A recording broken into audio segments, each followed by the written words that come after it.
Go for it. Welcome to the Real Talk Collective, where we share honest conversations about health, healing, and the life in between. I'm Taylor. And I'm Caitlin.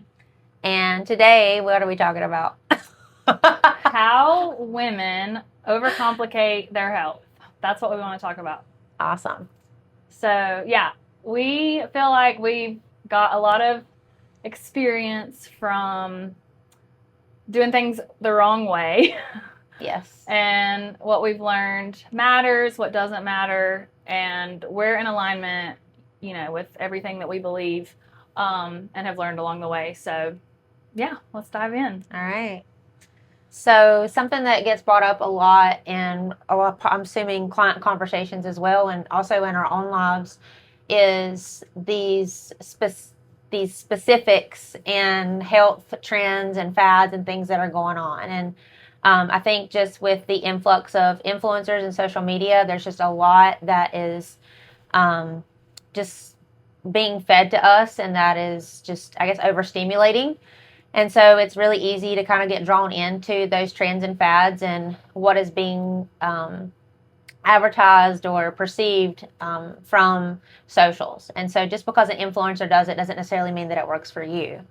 And so some of those things can be like fitness trackers, like your Whoops and your Apple Watches and your Aura Rings and calorie burners and all these apps like Lose It and MyFitnessPal, and there's a shit ton of them. And so sometimes we think that doing more is the answer, but sometimes it's just simplifying that. I always tell my clients that if you're an all or nothing person like I am, that I would ask you how that's working for you. Like if you sign up for the training and the gym membership and the nutrition, and like how long do you stay with that? Usually people are staying on board maybe 2 or 3 weeks and then they fall off the wagon. And so if you're an all or nothing person, I would just ask you, like, how is that working for you, having all these gadgets, or is that just another stimulus that's causing stress and then you can't stay on track? Yeah, I think we're both really big on choosing valuable habits that you can sustain long term. And if you're trying to just absorb everything that you're seeing on social media, which is very loud, as we all know, like it's very, very noisy. It's very easy to get overwhelmed with all the things that you quote unquote should be doing to be healthy. Um, you can't you can't do it all and you can't sustain it all. So it's like you have to really narrow in on the things that matter, and we're going to talk today about kind of mastering the basics. What was the quote you shared? Don't worry about the specifics until you've mastered the basics. Yeah. So I think we just get so hung up, or people in general, and we're guilty of it too, like we just get so like pulled into all the specifics, all the details, that sometimes we're missing the big picture. And it's like sometimes we have to like step back and really figure out what matters, and kind of drown out all of the details that could be important down the road. Not to say that the details don't matter, but if you're missing the big picture, the details are irrelevant. Absolutely. So I think it's important to talk about what the basics are. And so basics in your health and wellness, things that are always good for you, and I say this a lot in my clients and in my brand, is the fundamentals will always be good for you. Eating real food, getting fresh air, moving your body, sleeping, quality sleep, getting regular quality sleep, community with one another. There are fundamentals of life that will always be good for you no matter what is trending or in style. And so it's going back to those and figuring out how to implement those small changes without it feeling overwhelming and overstimulating. And so if you are someone that you barely get 3 or 4 or 5 hours of sleep a night, it might be something as simple as changing your nighttime routine. Like in your home, like, is everything loud and the lights are loud and bright? Yeah. Yes. And so is it like, okay, we're going to taper that down and we're going to maybe try to get into bed 10, 15 minutes earlier, and just closing those gaps of, I guess, inconsistency, or just things that you notice that things are falling through. It might just be 5 or 10 minutes, something seemingly small that compounds into something that leads to a completely different life and a better you. Yeah. So. Yeah, that's good. It's like small shifts that we have to focus on. And yeah, I'm thinking about the basics and what you just talked about with sleep, hydration, food, movement. People get just so hung up on what kind of workout they need to be doing. Should I be doing high intensity? Should I be doing strength? Should I be doing Pilates? And it's like I do believe, I always believe how important strength training is Absolutely. for. I mean, I don't know anybody that strength training is not good for. Exactly. As long as you're being safe and working with, someone that knows what they're doing. But yeah, I mean, overall, like outside of that, if that's, you're working on getting in, we'll say 2 to 4 times a week of strength training, then I'm a big, advocate for then doing other things that you enjoy. That's where the enjoyment part can come in. So some people really just enjoy walking, and I think walking is super underrated. And it's not, it's not hard. Like, park further away, just focus on getting in more steps, more movement. But if you're somebody that, enjoys hiking or swimming, or you like yoga and Pilates, like those are great to add in, but I think they should supplement. I think these things should supplement strength training. Yeah, absolutely. I think too, and when we say all that, that can even sound overwhelming. It's like real Sure. food, movement, sleep, water, boom, and it's like, and you start to twitch. And so, Sorry. we're really passionate and we get really excited. And so I think that just kind of oozes from us because we've made something really simple, really complicated. And we tend to do that in so many aspects of our lives. And so you're going to hear a bunch of things from us today, but I would just encourage you to pick 1 or 2 things minimum, and then think about if I just changed one thing in my life, how would it affect so many other things in my life and compound into those things. So it might be 10 or 15 minutes that shifts in your evening and how that compounds into the other days, and that changes your mood, and that changes your cognitive function, your brain fog, your fatigue, your cravings, your libido, your connection with your spouse, your partner, your kids. Think about how that one small, seemingly small change can compound into so many other aspects of your life. So again, you're going to hear all these things that are basic, and you might start twitching like, if that's basic, that's a lot. But I would just encourage you, focus on 1 or 2 things at a time and try to make that a habit. And a habit is something that becomes almost involuntary. I don't have to think about it anymore. I don't have to strategize it anymore. I just reach and go. Yeah. And so in coaching, we talk about habit stacking. So if I already know that I'm going to wake up in the morning and make my coffee, then I'm going to put my collagen next to my coffee, or I'm going to put my supplements next to my coffee. Like, I know that it's in sight, in mind. So we always hear the rule, like, out of sight, out of mind. I reverse that, and I'm like, in sight, in mind. Make good habits convenient and bad habits inconvenient.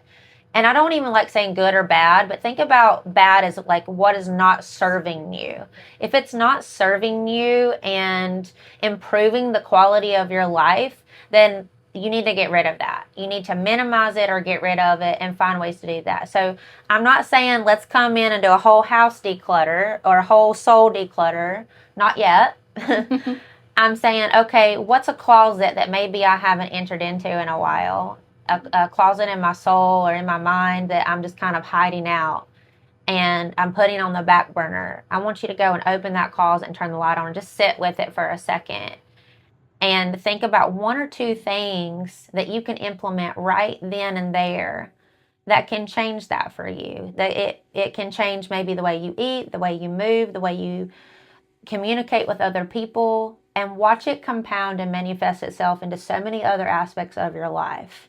And it may sound silly or stupid, but if you haven't tried it, don't knock it. Yeah, that's good. A lot of good nuggets in there. Yeah, take all the nuggets. Yeah, and talking about habit stacking, I think what you mean by that too is not moving on to the next habit that you want to change until you feel solid with the first one. Right. So whatever we tell you today, like she said, pick 1 or 2 and just hone in on those until those feel like second nature. And then you can stack on another one. But I think where people fail oftentimes, especially when they're new and they're excited, they just want to take it all on at once, 5 or 6 habits, and that's unrealistic. So We want you to be set up for success, right? Like I always say to my clients when they're like, I want to, they have all these goals, or they have, they want to work out 5 times a week and they've only been working out once, or they don't even work out. Yeah. I'm like,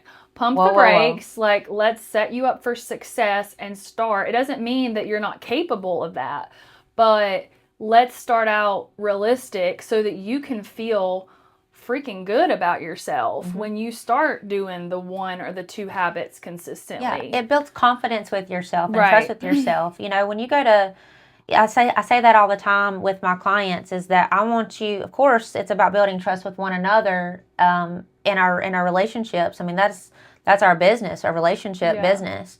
But it's also getting them, we talked about this in our first episode about codependency. We don't want our clients to become codependent on us. We want them to become independent and rely on themselves, that they can trust themselves when they go to get up and down. They can trust themselves when they go to pick up their grandbabies or their kids, or to do something like kick a ball or basic stuff. Cook a meal. That they trust what they're doing for themselves, how they maneuver through life, what they're putting into their body, the conversations that they're having.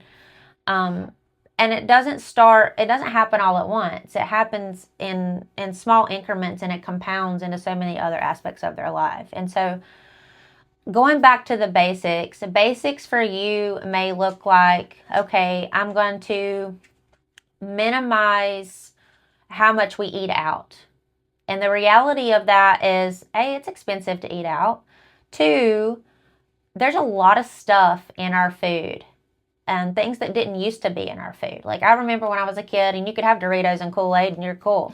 Now it looks like a chemistry lab on the back of the label. And so there's just things that we have to be cautious about when we are eating out. And so some of my rule of thumbs, if you're going to eat out, always get water. Have water with lemon. There's your electrolytes. Or water with lime, or whatever. Put a pinch of salt in something. Whatever. Also, it saves money. 2, if you have something, maybe you've ordered something that has a sauce or a condiment, get it on the side. That way you can control how much you are consuming. Like, I hate ordering a pasta dish and then it's like a Alfredo soup. Or it's a marinara soup. And a lot of those things are so inflammatory and it has so much stuff in it. And so if I'm going to get a dish like that, I put it on the side and then I can choose how much or how little I use. Right. Same thing with my dressings. And so that's just a good rule that you could implement. If you're not ready to commit to cooking at home, that sounds too stressful for you, then think about some things where you are going out to eat, where you can minimize and control and have some say-so in what you're actually consuming. And you would be amazed. Your coffees, like, we don't need whipped cream on our coffee. Yes, we get it. No whip. No, I get no whip. I don't mean. Yeah, just being real. That's like 120 plus calories right there of whipped cream, and most of the time it's like this much, and then you have this much coffee. So I want coffee. I want caffeine. I don't want the sugar. Exactly. Same thing. If I go to Chick-fil-A and if I want to get a milkshake, I'm not going to get the whipped cream. I want the milkshake. So it's not saying don't have that and don't enjoy life. Those things are important. It's thinking about how you can add to your life and not what you can take away from it. It's not about being smaller and doing less, but sometimes it's just those simple swaps. Mm-hmm. If you're used to getting up in the morning and going to Dunkin' Donuts and you get, what are those, Egg Delights and iced coffee, maybe you swap that and making coffee at home. Figure out how to make a latte at home that still satisfies that craving. Satisfies? Yeah. I can't even talk. Lord help.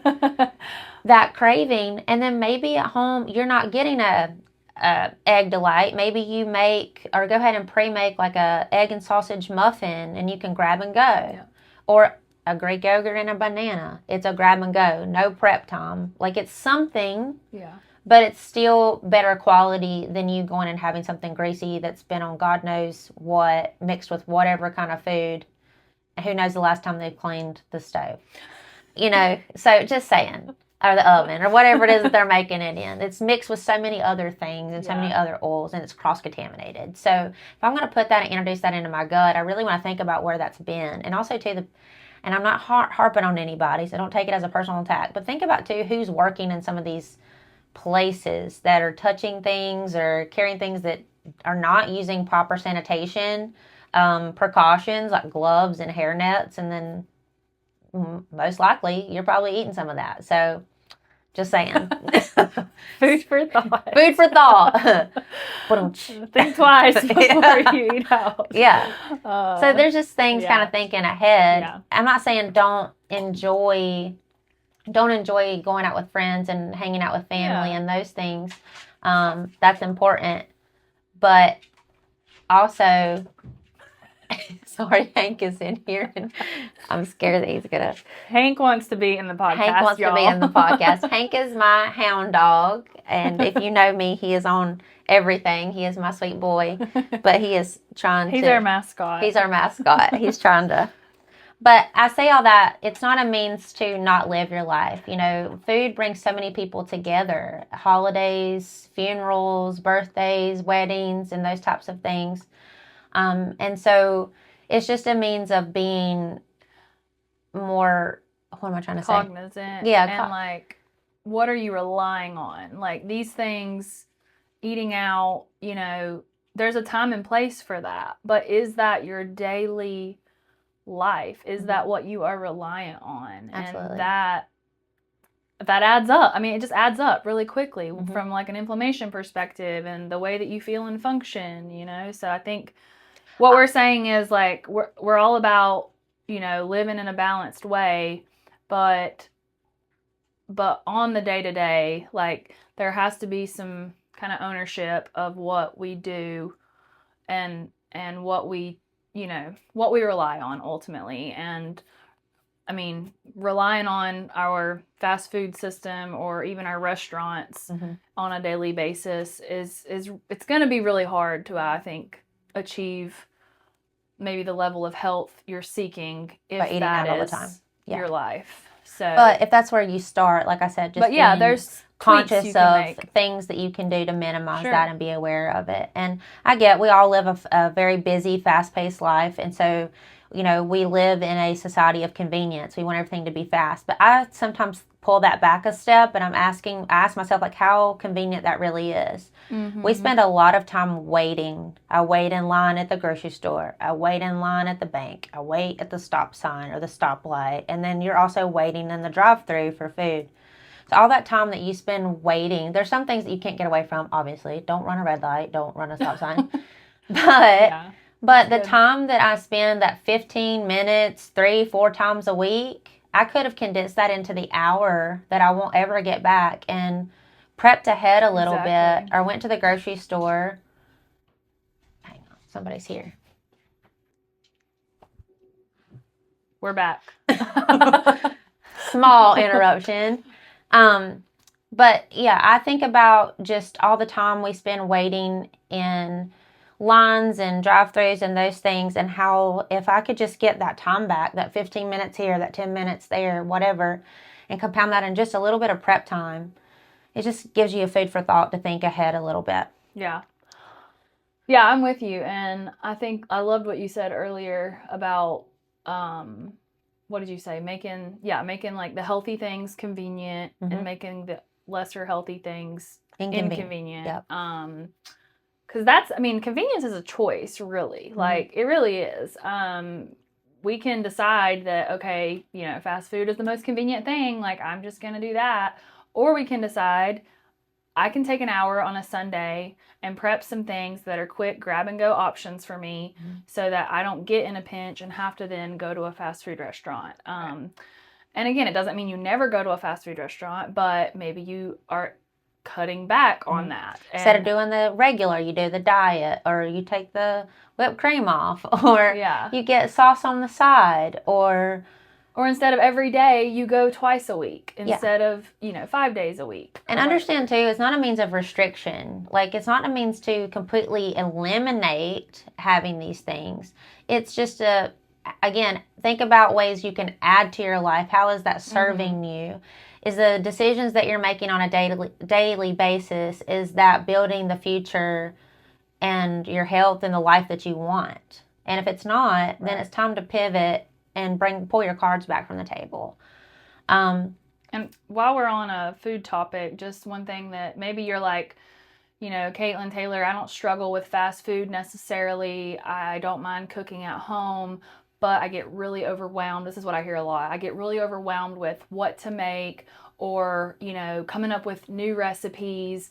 And one thing, and I'm sure you're the same way, that I like to help my clients simplify nutrition is to forget all of the fancy recipes. Like, yes, you do not have to be a chef. You do not have to come up with a new recipe every night for dinner. Start prepping just single ingredient foods. Like, pick a couple of protein options for the week. I think you did a reel on this recently. I did. Pick a couple protein options. Pick some veggies, some fruit. Have those, cut up, washed, whatever, ready to go. Pick a couple starches and just cook those and keep them all separate in the fridge. So you have a container of, rice that you have cooked. You have a container of maybe some baked sweet potatoes. You have some grilled chicken. You have some ground beef, whatever it is that you like. And everything is just kind of batch prepped, ready to grab, go, mix and match. Yep. And you don't have to think. I mean, food should be simple. Right. You can have the fun recipes from time to time, and I love to cook. So every now and then, I love to whip up a fun recipe, on the weekends when I have time. When I have more time. But during the week, and everybody else is probably like this too, you've got kids, you've got families, you've got work and sports and all the things, and you don't want to have to think of or make an elaborate meal. So if you already have stuff in the fridge that you can kind of just mix and match, reheat, life is so simple that way. It is. I always say pick two. Yeah. So when I'm working with nutrition clients, and they're always afraid that I'm going to restrict them, and I'm the opposite of that. I might minimize, but I don't eliminate, if that makes sense. If there's something that you enjoy, I want you to enjoy it, but I just don't want you to enjoy it for breakfast, lunch, and dinner 7 days a week, 365 days a year. Like, if you're eating birthday cake when it's not somebody's birthday is what you enjoy, then we need to have some conversation. But I always go back to pick two. So my weekly plan is 2 proteins, chicken, beef, boom. That's your option. I also, if you even think about it in a nail salon, nail salons sometimes can be overwhelming because there's 3,500 shades of red. Stop doing that to yourself. Yeah. Okay? Give yourself red, blue, boom. I either want red or I either want blue. So don't give yourself this plethora of options when it comes to your nutrition. It might be pork, fish, or fish and chicken. There's so many different ways to mix that up. If you don't eat meat and you're a vegan or those things, maybe you pick 2 options that are still high protein. It's a bean or quinoa, I think. Quinoa. Mm-hmm. Yeah. Maybe it's not rice. Maybe it's not I want to say non-starch, but maybe it's maybe it's just certain things that you get tired of all the time. So just find 2 things that you know that you'll eat, and then pick those things. Mm-hmm. And then, like Caitlin said, you just swap. You can switch sides or switch proteins. You can add sauce if you want barbecue sauce on chicken or buffalo sauce or whatever. Mm-hmm. Pick that and dip it. Don't drown it. Those are 2 different things too. I want to actually have, you can have things that you enjoy, and again, bring a little flavor to your food. I'm a savory eater. I love things that are very savory, and so I'm very simple in my cooking. It might be some type of oil, olive or avocado oil, and then salt and pepper, and then there's a savory seasoning that I use a lot on my sweet potatoes or my meats or whatever, and so it's 3 ingredients tops: oil, salt, seasoning. Yeah. Boom. And I'm a sauce person, so it's really hard for me to eat a meal and not have, a dressing, a sauce, or something. Mm. But how I do take that into my own hands, because if you go out and just, I know Chick-fil-A gives you an abundance of sauce when you go, and it's easy to store that in the fridge and grab and go. And I'm not hating on that if that's what you do. But they do not use the best ingredients when it comes to these sauces. And one thing that you like to spin your own. I just make it myself, right? You can Google. It's really easy nowadays, or ChatGPT, healthier version of Polynesian sauce or ranch. We're big ranch people at home. So I just make a homemade ranch with Greek yogurt, some healthy mayo, and all the seasonings and stuff that go in it. And like, I like my own stuff better. Yeah. And then I'm Tastes oftentimes disappointed when I get this, these sauces or whatever, even food in general. Right. I mean, I love when you can really get to a place where you prefer your own food more than eating out, and it doesn't feel like punishment. Like, it's almost I enjoy like, eating my food. I would rather eat my own food because A, like the food I'm eating out is not good for me, and B, a lot of times I'm disappointed in it. Mm-hmm. So anyway. It's like you get a chicken tender and it's like this big. You're like, what? I paid $12 for these chicken tenders, and it's the size of my pinky. This is a nugget. Exactly. That's a nugget. Some other, I mean, we can talk about food all day long. And so while that is, yes, a basic, I think there's other components. Something that I see very often in my clients is stress management. We live in a high state of stress all the time, myself included. When you are a business owner and a coach, and you're not stressed, then you're doing it wrong. I'm just going to go ahead and tell you. But there's so many roles and hats that we feel and wear: husband, wife, friend, sister. And then we have these roles, and a lot of times multiple roles in our career. And so we are everything to everyone all the time, and we put so much pressure on ourselves. And then you add in the curveballs of life, grief, just Injuries. any injury, change, and sometimes even a good thing like having a baby and getting married and buying a house. Even those wonderful milestones can also be very stressful because it causes a shift in our life. And so I think it's important to honor those and to hold space for those, and also discern like how those things make you feel. Like your whole world is shifting and changing, and then holding space for that and allowing yourself the space to feel what you need to feel.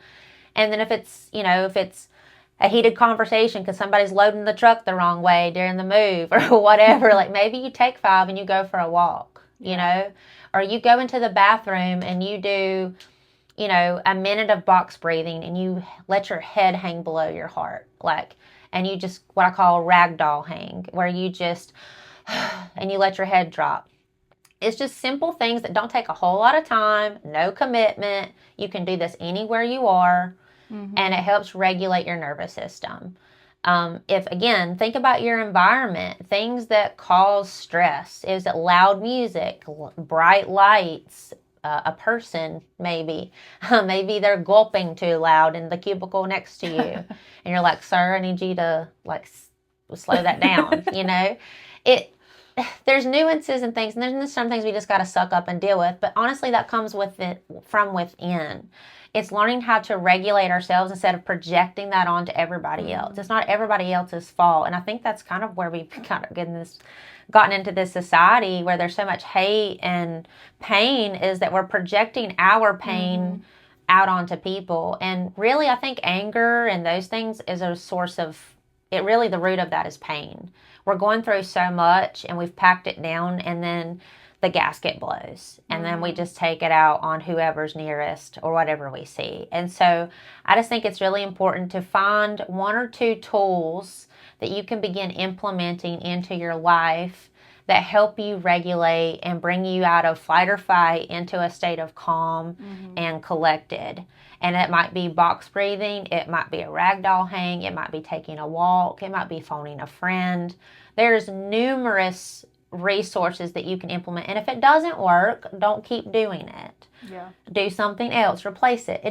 But also I will say this: give it an honest effort. Don't half-ass it and be like, oh, that didn't work.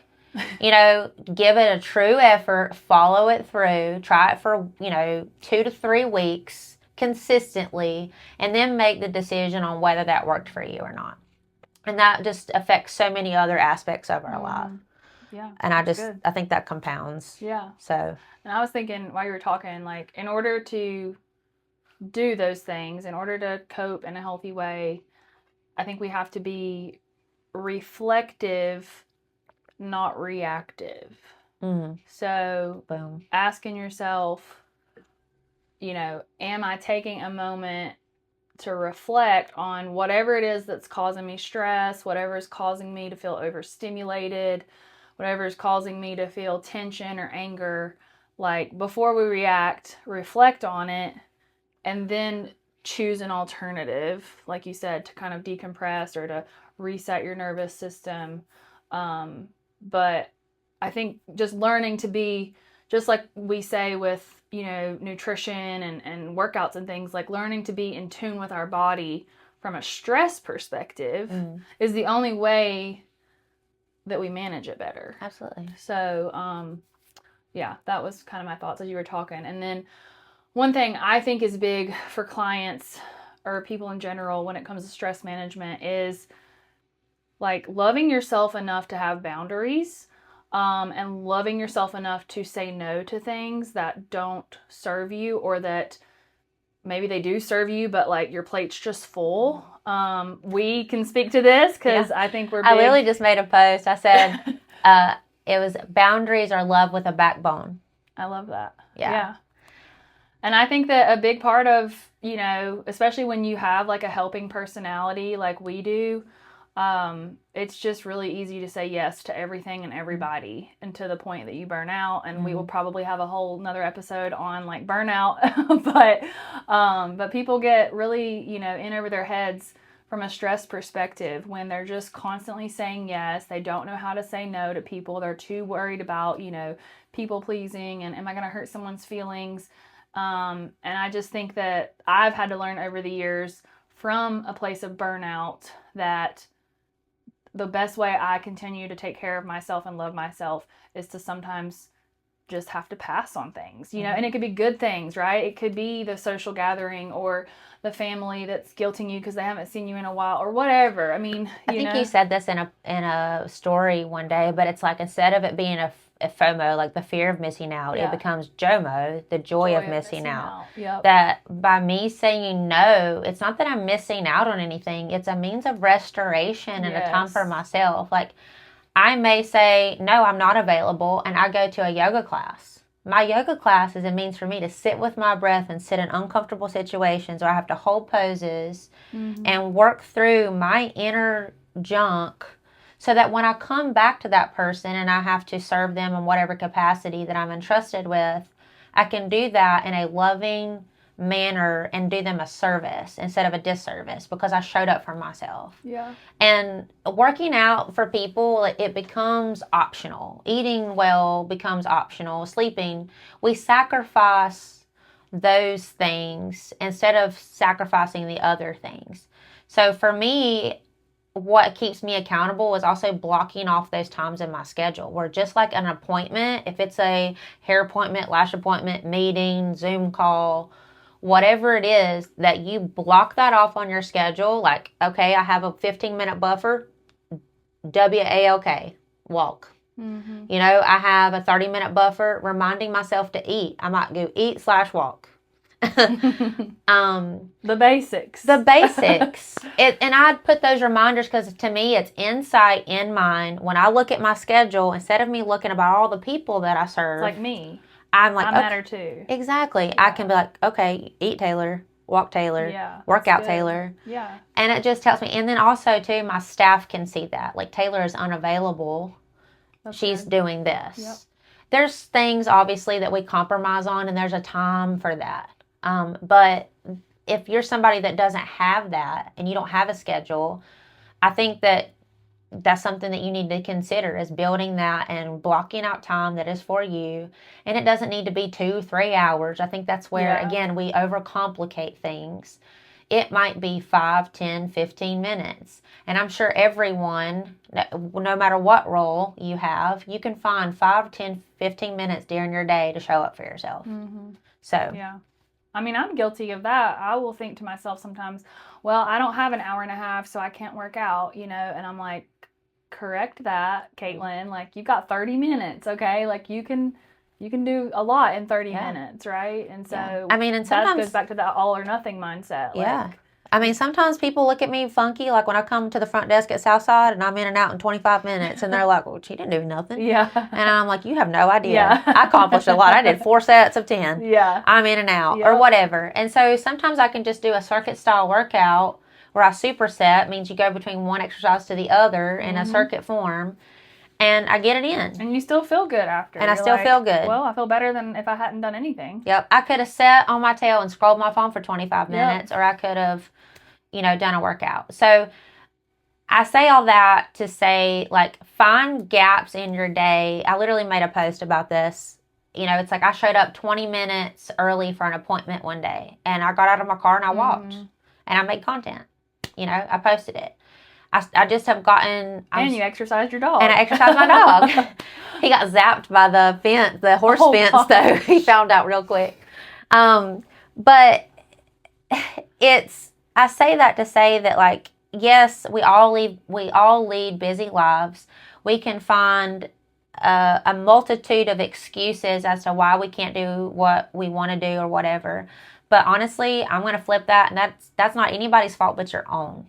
You get to decide what you do and what you don't do, and if you're miserable, I would say it's your own fault.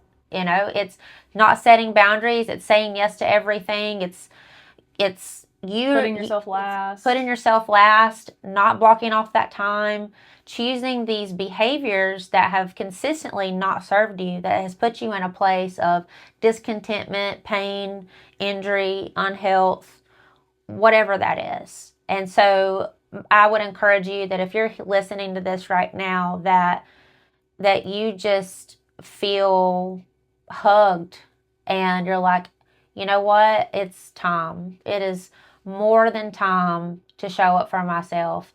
And again, I would encourage you, don't feel like you need to go do a whole lifestyle overhaul. Mm-hmm. Just start with one or two things that can compound into so many other aspects of your life, and what that would mean if one or two things in your life would change right now. And so, yeah. I mean, I think we could probably end with just kind of summarizing, like, what we believe are the basics again. Like, spell it out. If you're taking notes, take notes and pick one or two, don't you think? Yeah. So, go ahead. No, I mean, go ahead. We're on the same page with this, so we'll just kind of rattle off what we've already discussed. Yeah. So, basics: real food, quality sleep, regular movement, stress management, consistent hydration, community. Yep. I think that's good. Yeah. 6 things that, again, you don't have to master overnight, but choose, okay, maybe where do I lack the most right now of those 6? And pick one, pick 2 max, and figure out, tangibly, realistically, what can you tweak, in your week, in your day-to-day with that category. Right. Or sometimes even within your hour. Right. Sometimes we don't need to think about the whole week ahead of us. We just think about the right now. What can I do right now? Yeah. And so, obviously there's plenty more on this topic that we can talk about. And so maybe that's something that we talk about in our 3rd episode. If you have questions and comments, feel free to reach out to us. Go follow us on our Real Talk Collective Instagram page. Subscribe and follow on Spotify, Apple, YouTube. The Real Talk Collective. And yeah, we really want to know what you guys want to hear from us on, because we're pulling stuff that we are passionate about. And, at the end of the day, though, we want to hear from you. So we're trying to serve you guys. And so we'd love for you to chime in or send us a topic, send us a question. But yeah, thanks for tuning in. Happy February. This is our February podcast. So happy February. We'll see y'all in March. All right. Bye.